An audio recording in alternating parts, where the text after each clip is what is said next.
Baseball season is back in Cincinnati, and for the first time in about 7 years, there's an actual, genuine feeling of optimism when it concerns the Cincinnati Reds and October baseball.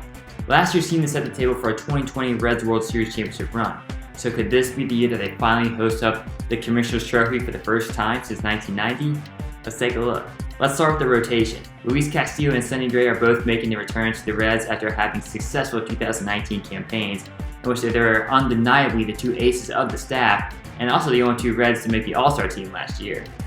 Anthony DeSclafani is also coming back after a solid 2019, and we also have Trevor Bauer returning to the Reds as well.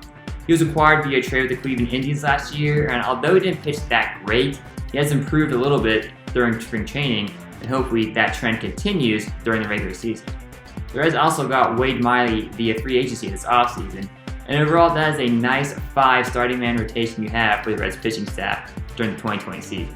Moving on to the Reds bullpen, we have Amir Garrett making his return, and he became a fan favorite last year after taking on the entire Pirates bench by himself in a wild brawl.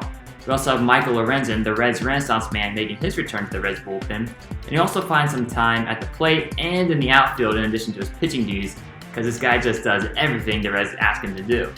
We also have Raisel Iglesias making his return, who was solid in years past but struggled in 2019. Hopefully that trend discontinues for 2020 and he becomes the dominant bullpen pitcher the Reds once had in him in years prior. We may also see Reds first round draft pick Nick Lodolo called up to be part of the Reds bullpen if there's no room for him in the rotation. When it comes to fielding, the Reds are looking pretty solid. Joey Votto will be at first base, Eugenio Suarez will be, and Tucker Barnhart will be behind the dish. Freddie Galvis looks to be the starting shortstop this year, although Jose Garcia is giving him a run for his money as he is having a killer spring training season. Mike Moustakas, the newly acquired Redlegs, will be at second base, and hopefully he become a mainstay for the Reds at that position. The outfield picture is a little tougher to see, as Jesse Winker, Aristides Aquino, and Nick Senzel are all making their return, but will most likely share time with newly acquired Reds Shogo Akiyama and Nick Castellanos. These were two big signings by the Reds in the offseason that should not only bolster the defense, but the offense as well. Speaking of the offense, on paper it is looking pretty good. Suarez and Aquino will hopefully continue their hot trends at the plate from 2019, and with the hype surrounding Moustakas, Shogo, and Castellanos, there's no shortage of power for the Reds at the plate. Showed some flashes of brilliance last year, but he'll need to be more consistent with the bat in his hands, and hopefully Joey Votto can have a bounce back year after a down 2019 season.